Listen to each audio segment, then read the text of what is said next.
Ini bukan karena aku tak kasihan ke Raka, tapi ini demi kebaikan dan kelangsungan hidup membesarkannya. Tak ada niat memisahkan antara Mas Bayu dengan Raka. Namun ini masalah kenyamanan. Jika aku memaksakan, tapi tetap bersama Mas Bayu, mau tak mau, pasti berhubungan dengan ibu dan saudara-saudaranya. Untuk mencari uang akan terhalang karena memikirkan banyak masalah yang timbul. Aku capek dan jenuh dengan semua itu. Tentang sikap Mas Bayu akan berubah, itu pun membuatku tak yakin jika Mas Bayu kecewa dengan penolakan dari aku. Itu tetap terjadi dan aku harus memikirkan diri sendiri. Menenggang rasa sudah dilakukan dari dulu. Hasilnya aku terbelenggu seputar masalah itu juga tanpa ada solusi darinya. Jangan pernah istilah janda menjadikanmu minder. Hidup kalau memikirkan tentang pendapat orang tak akan habis. Pikirkan bagaimana membesarkan Raka dengan didikan punya etika, kata bapak lalu menyeruput kopi. Jangan karena kamu sudah bisa cari uang, lantas membesarkan Raka dengan kemewahan, hingga ia menjadi manja. Itu juga tak benarin, kata ibu sambil melipat baju. Iya bu, pak, insya Allah aku bisa. Hanya itu jawaban yang aku katakan. Namun aku tak yakin karena belum menjalaninya. Bahkan sebuah status sebagai janda belum aku rasakan. Masih ada sidang perceraian berikutnya. Seperti biasa, menjelang tidur, aku menyempatkan mengetik cerbung dan promosi di grup FB. Ini sudah jadi rutinitas setiap malam. Dan tetap aku usahakan karena melalui menulis inilah hidupku berubah. Mulai dari buka warung nasi Padang hingga sudah berubah menjadi rumah makan Padang dengan beberapa orang yang aku pekerjakan. Rumah sederhana orang tuaku sudah direhab lebih bagus. Tadinya aku tak punya mobil, sekarang sudah punya 2 mobil pribadi. Iya sih bekas, tapi semuanya tidak kredit. 1 mobil jenis pick up digunakan untuk usaha rumah makan mengantarkan pesanan. Jika ada yang memesan dalam jumlah banyak dan melalui menulis jugalah, aku bisa jualan skincare dan kini juga menjadi distributor area Sumatera Barat. Alhamdulillah, menulis cerbung membawa berkah. Belum tidur kan mbak? Tiba-tiba Yana masuk, lalu duduk di tepi ranjang sambil memegang ponsel. Emang mbak udah terlihat tidur? Justru aku balik bertanya sambil tersenyum bercanda. Ah, mbak ini, lah aku serius dibawa bercanda. Ada apa? Kok tumben belum tidur? Mbak, itu loh. Jawaban Yana membuat aku bingung. Ia seperti ingin bercerita, tapi bingung memulai dari mana. Ngomong aja Yan, kok bingung gitu? Bukan gitu mbak, aku hanya merasa gak enak, jawab Yana. Yang membuat aku makin bingung. Gak enak dari mananya? Cerita dong. Kalau masih bingung gini, mbak pun ikut bingung. Tadi Kelvin melamarku mbak, Yana berucap sambil menundukkan wajah. Terlihat ia malu dengan rona pipi memerah. Kelvin melamarmu? Kataku sedikit keras. Namanya juga terkejut. Shh. Yana menempelkan telunjuk ke bibirnya sambil melihat ke arah pintu seperti takut ketahuan ibu dan bapak. Kok malah malu? Lagian jika ibu dan bapak tahu, apa salahnya? Lagian kamu gak bikin dosa kan? Mataku langsung membesar. Ih, mbak ini, Ya enggak lah, kok mikir yang enggak-enggak sih? Yana langsung cemberut. Terus kuliahmu gimana? Aku mulai serius menanggapi. Yana terdiam seperti berpikir. Kelvin kayaknya pemuda baik. Ia juga dari keluarga baik-baik, sopan, gak sombong lah pokoknya. Terus ibunya tahu.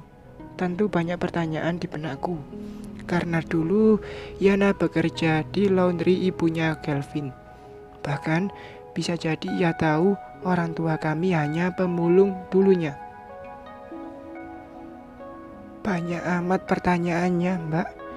Ia hanya berniat ingin menikahiku.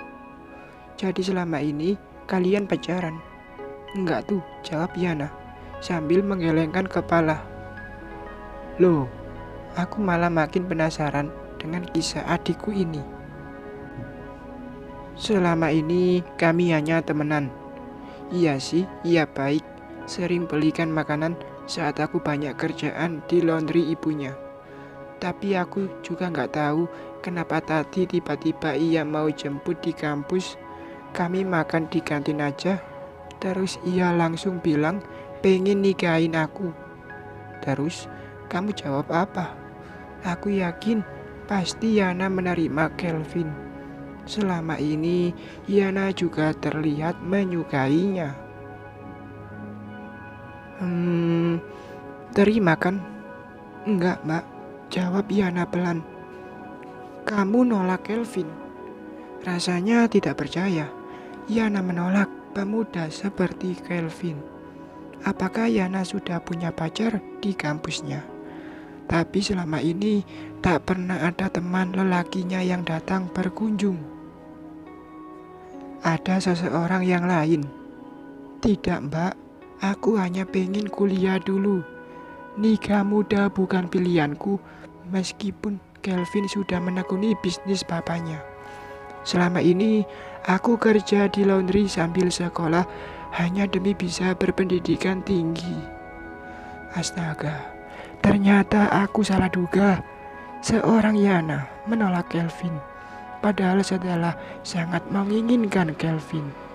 Entah harus menilai apa untuk adikku ini, tapi aku salut ia punya ambisi dalam pendidikan. Aku hanya merasa gak enak, Mbak. Jangan jadikan rasa gak enak bikin kamu melupakan tujuanmu kuliah. Lagian kamu masih muda kok. Pantas saja jika belum siap. Lagian Mbak setuju dengan keputusanmu. Toh jika bodoh juga gak bakalan kemana. Yana langsung tersenyum mendengar jawabanku.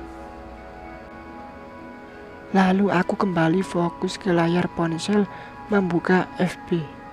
Yana mulai bangkit dari duduknya seperti ingin keluar kamar. Astagfirullahaladzim, mulutku tak bisa mengontrol ucapan dengan keras. Tepatnya aku terkejut melihat video lewat di beranda FB. Ada apa, Mbak? Tanya Yana kembali duduk dan menatapku. Ini kan Inur. Mataku masih membulat sempurna melihat adegan video itu. Inur digerebek selingkuh dengan suami orang dalam mobil. Iya, ini Mbak Inur, Mbak, ucap Yana juga terkejut menunjuk ke ponselku. Ternyata ia yang selingkuh. Masih teringat saat ia memfitnahku hingga aku pergi dari rumah ibunya Mas Bayu malam hari sambil menggendong Raka. Itulah awal dari kehancuran rumah tanggaku. Sakit sekali saat tuduhan itu juga disambut Jaka dan terutama Mas Bayu. Bahkan kata-kata wanita juga diucapkan oleh Mas Bayu. Luka kembali hadir dengan mengingat semua itu.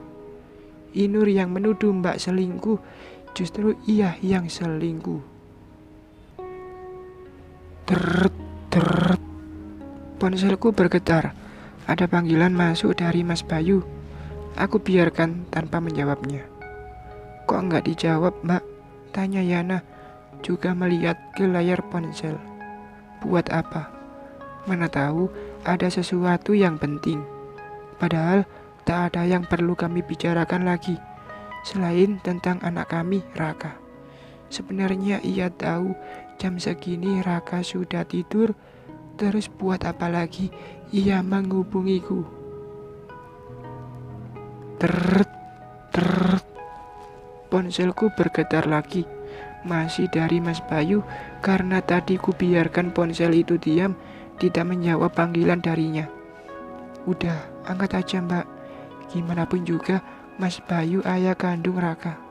Lalu Yana berlalu keluar seperti membiarkan aku bicara. Ku putuskan menjawab telepon Mas Bayu. Halo Mas. Rina, aku di rumah sakit sekarang. Jawab Mas Bayu terdengar sedih. Kamu sakit apa? Tanyaku. Bukan aku, tapi Mas Jaka. Hah? Tapi ucapanku terhenti mengingat jika barusan melihat video Inur. Inur kedapatan selingkuh. Mas Jaka bawa mobil sambil mabuk. Terus kecelakaan itu membuatnya kehilangan kedua kakinya, Rin. Apa? Tentu aku sangat terkejut mendengar ucapan Mas Bayu. Jaka kehilangan kedua kakinya. Semua bayangan bagaimana Jaka dan Inur menghina kami teringat lagi. Dulu Mas Bayu dihina karena cacat dan tak punya pekerjaan. Tapi sekarang justru itu yang dialami Jaka. Inur menuduhku selingkuh. Justru ia yang selingkuh. Dari semua ini jadi pelajaran buat diriku sendiri agar menjaga ucapan dan jangan menghina kekurangan orang lain. Halo Rina, kok malah diam? Terdengar Mas Bayu menyapa lagi di ponsel. Aku turut prihatin Mas, jawabku. Aku masih ingat Mas Jaka menghinaku cacat dan aku juga ingat gimana ia menggunakan uang dari menggadaikan rumah ibu buat beli mobil. Tapi sekarang ia yang cacat, mobil pun punya kerusakan yang parah. Semoga ia menyadari kesalahannya. Aku justru juga sedih melihatnya seperti sekarang. Itu karena kamu adiknya, Mas. Tolong maafkan kesalahan kakakku, Rin. Ya, Mas. Aku akan berusaha memaafkan kakakmu. Ya Tuhan, semoga aku bisa memaafkan Jaka dan Inur. Aku akan dicarikan jodoh oleh ibu jika kamu tak mau kembali padaku. Tolong pikirkan lagi, kita masih punya kesempatan buat bersatu seperti dulu, Rina. Astaga, aku tak tahu lagi harus berucap apa. Sifat tak tegas adalah ciri khas Mas Bayu. Ia lelaki rapuh, hingga aku semakin gamang jika bersandar. Inilah sifatnya yang mungkin tak akan bisa berubah. Kenapa perkataan Mas Bayu seolah kehidupannya dikendalikan ibunya? Memang surga ada di bawah telapak kaki ibu, tapi bukan berarti ia tak punya keinginan atau pendapat dalam jalan hidupnya.